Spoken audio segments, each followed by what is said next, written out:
Oh! Comment va le pas intimider, non? Ah bon, on va aller tout oui, ma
Formant et grade, chers membres du parti Unifos, sœurs et frères dans le Christ, hommes et femmes de bonne volonté.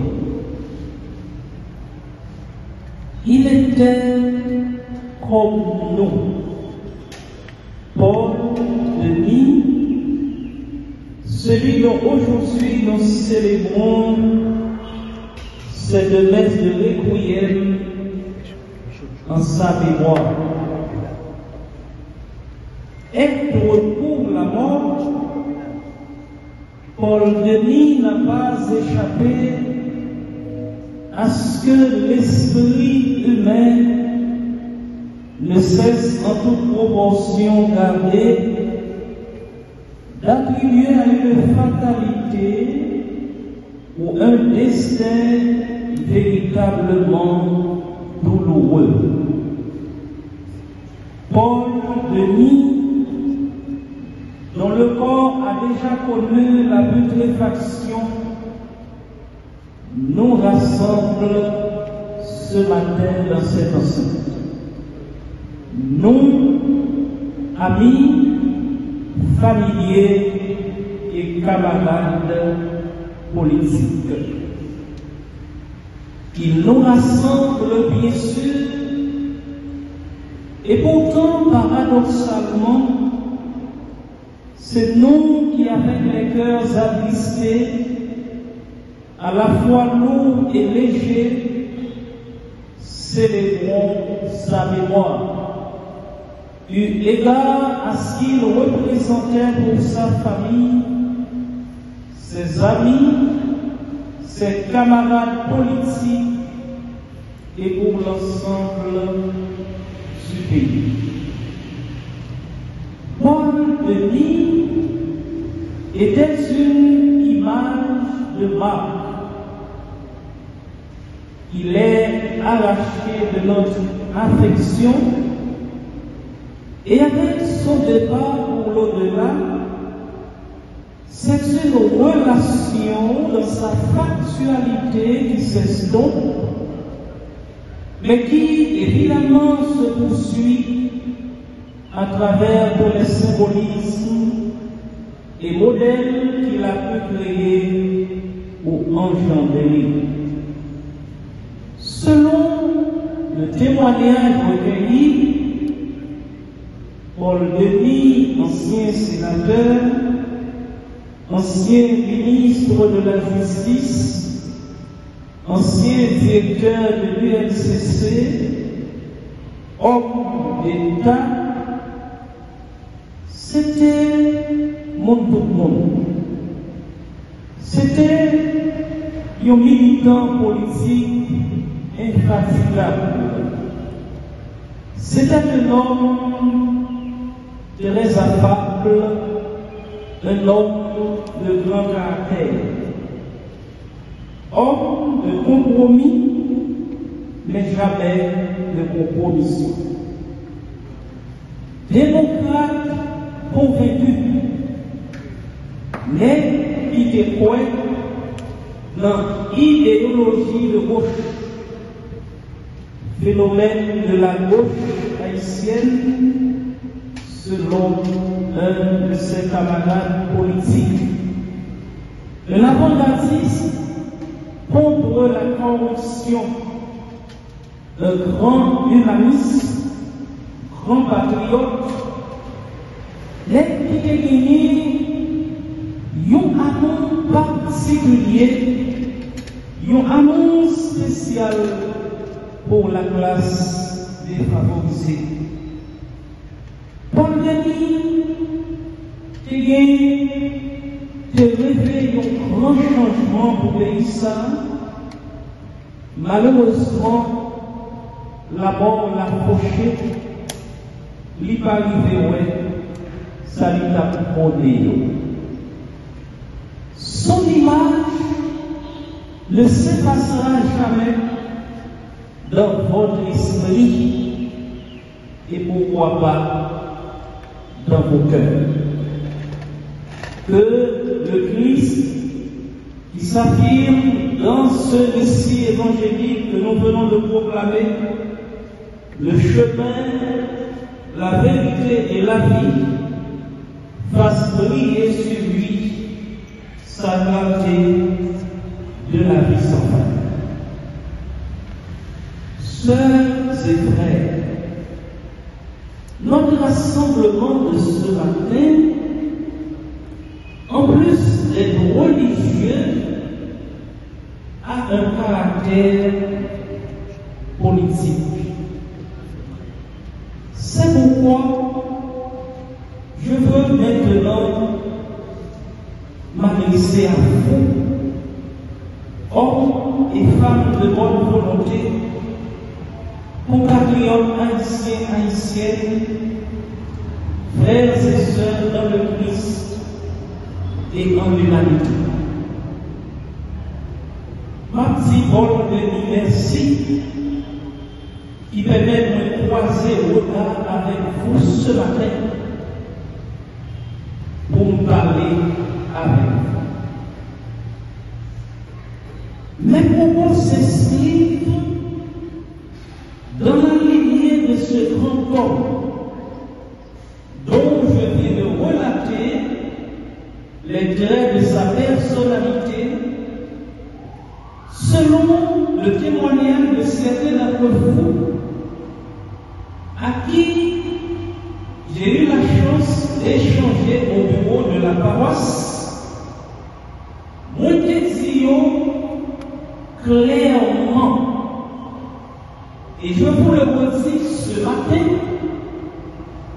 puisque en majeure partie, vous êtes des hommes et des femmes politiques qui m'ont passé dans le secteur politique haïtien qui touchait la conscience de tout Haïtien, de toute Haïtienne et qui est très révoltant.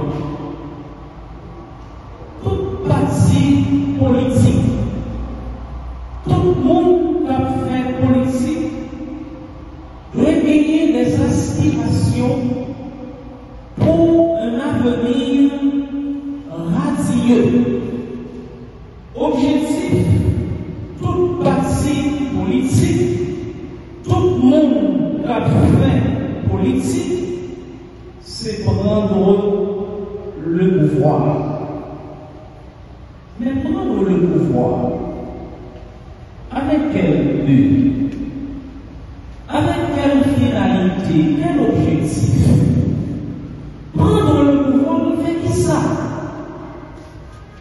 Loin de faire de la politique ce matin, mais puisque l'homme est foncièrement un être politique, il est fait pour la politique d'être prêtre, je suis citoyen. C'est mon droit pour interroger politique la Caïman. Il y a eu toujours une panoplie d'interrogations qui me montrent à l'esprit pourquoi faire de la politique en Haïti. La politique en Haïti, à quoi sert-elle? Faut-il continuer à faire de la politique? Les résultats sont là. Les faits sont palpables. Pas les monde qui parle ça va passer dans le pays. Société, ça va vivre là-dedans. Nous parlons avec aucune autre société, nous va comparer. Cette société n'est autre que fruit de la politique. Mais quelle politique?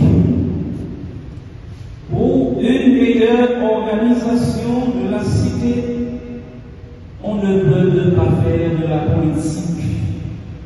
Pour le meilleur ou pour le pire, continuons à faire de la politique, car c'est par elle que nous lutterons contre la pauvreté.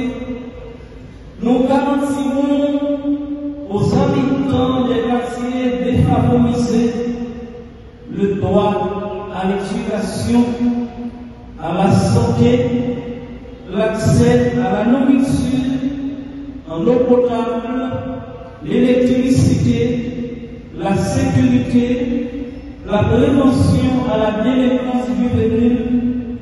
C'est par elle que nous pourrons voir la vie durable pour un environnement sain et de qualité.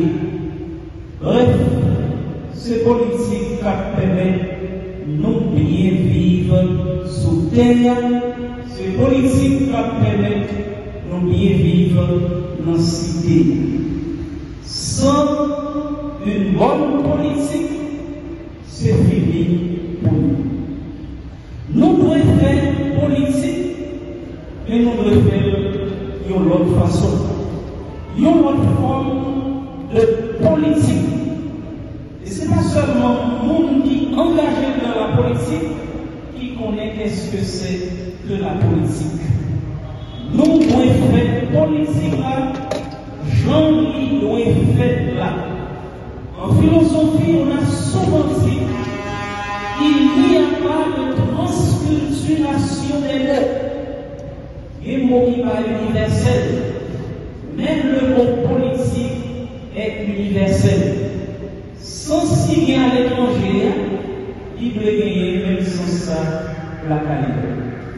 Et s'il fallait utiliser le terme chrétien, je vous dirais ce matin, il faut la conversion de la politique. Il faut que les hommes et les femmes politiques de notre patrie se convertissent. Il faut que la politique se fasse autrement. Pour cela, il faut éviter la politique politicienne. Il faut éviter la politique aérienne, appelée aussi la politique mais sale, pour faire de la vraie et la bonne politique portée par la coordination nationale des BIFOS et les coordinations départementales. Des organisations auxquelles Paul a milité toute sa vie. Je peux citer l'OPL, l'unité, MEPORG, en reconnaissance de son engagement en faveur du changement réel et de la justice. En tant que sénateur, Paul s'est illustré dans la lutte contre la corruption, faisant de cette cause son cheval de bataille. Il a participé activement à l'enquête sur l'affaire Tevassa. Un dossier emblématique des détournements de fonds publics du pays. Ainsi, il a aussi participé à la fameuse commission d'enquête administrative. Paul Denis est un modèle pour les générations futures. Il laisse derrière lui un héritage significatif, symbolisant la lutte pour la bonne gouvernance. Ses anciens compagnons de lutte, ses proches et les membres de l'IFOS saluent la mémoire de cet homme de conviction qui n'a jamais cessé de croire à un avenir meilleur pour son pays.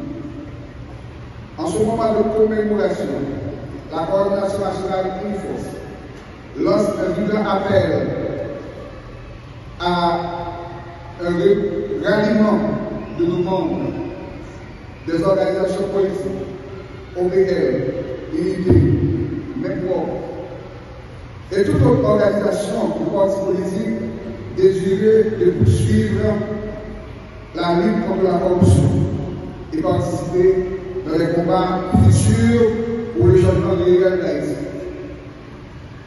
Nous adressons nos remerciements aux officiels, aux membres de la commission de commémoration, aux différents dirigeants politiques, aux amis, aux membres des syndicats, les membres des organisations de force. Nous leur disons merci de donner à cet événement un éclat particulier. Merci beaucoup, comme disait Paul, Diam Diam.